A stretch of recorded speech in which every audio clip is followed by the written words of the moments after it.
Right, well, before this evening's game, we are going to start with our Cymru Premier preview, looking ahead to the new season.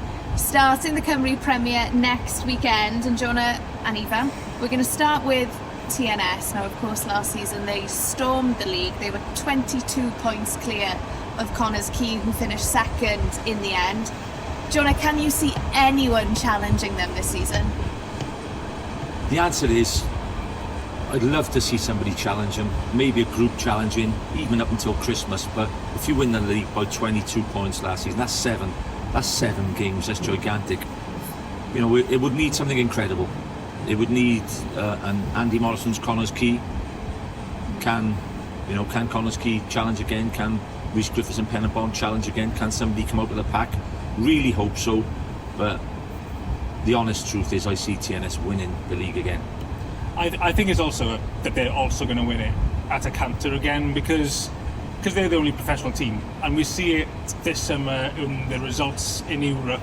It's very difficult for teams like Penabont, Connah's Quay and Haverfordwest to compete against professional teams. It's amazing that Haverfordwest managed to beat Sgorio, but to be able to do it, I know Met beat TNS last season as well. You can do it over a game, but to do it over a season, that's why we see these massive gaps in the table. Yeah, I suppose, like I said, I've often tried to want to express this about TNS. They're so professional. They are so professional. You know, you get the boys going in there for the day. They'll have their breakfast there. They'll have their dinner there. They'll train there. Well, like you said, most of the other teams, unfortunately, or thought, you know, that's just the way it is. Well, like a lot of them will be going to work. It happened. There was a good contest when Connah's Quay went full time, and it sort of levelled it out. But listen, I just admire. If they win it by 22 points, should we be jealous or should we admire it? And let's be honest, right? You know, in our league, they're a class act. I guess the one thing with TNS is we can't shy away from the fact that they've had another disappointing summer in Europe. Do you think that will affect them at all going into the start of the season? I think it'll drive them on even more, Sioned. We heard Craig Harrison's interview, and we know what Mike Harris is like. He's tried so far, you know, for 20 years to conquer that group stages. Harrison's interview before the Europe started was, we're building for the next 3 or 4 years. You know, he needs another couple, maybe in the category of McManus. If he's got McManus that end of the field, can he get a McManus this end of the field to really, you know, make it the next level?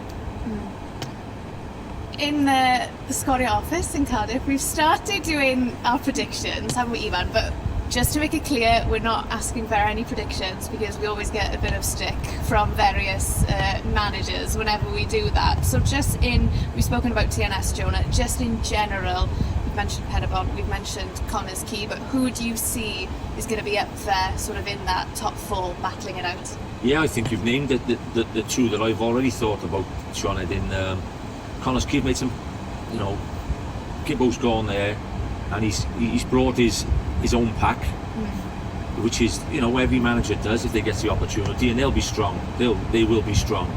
And Griff is looking to improve again. They've done magnificent the last couple of seasons at Penabont, and he really, you know, I know Griff, you know, he wants to challenge. He really wants to challenge. So there'll be two strong teams, and yet again, like we said, the pack around everybody, I hope, you know, will be pushing. Cardiff Met, they had a great spell last season. Cardiff Met, I think the one thing they never had was a big squad.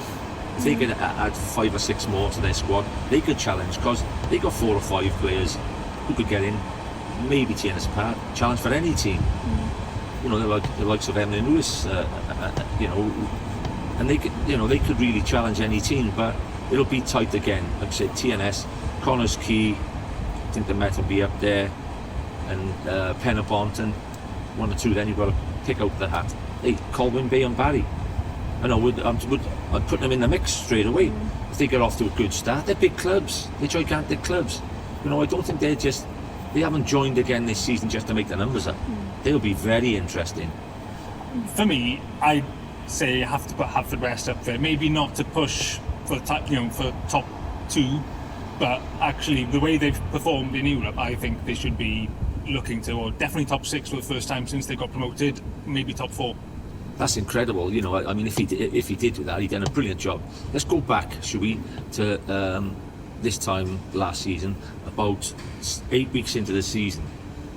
They were knocked out of both cups. They were knocked out by Three Thomas Bluebirds, and they were knocked out by Taffswell in the 2 cups, and everything was at the low.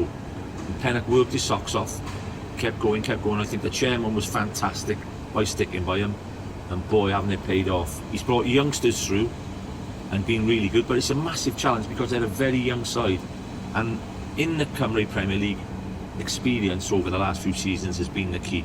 You know, the likes of Michael Wilds, your George Hollands, you don't get old in this league when they're 35. It's proved, hasn't it? You know, Wild, you know, Venables is one of the king signings of the summer. Harvey West are a very young team. Great, brilliant start in Europe. I hope they can convert it and play the way they did the end of last season, and play the way they did and make a challenge.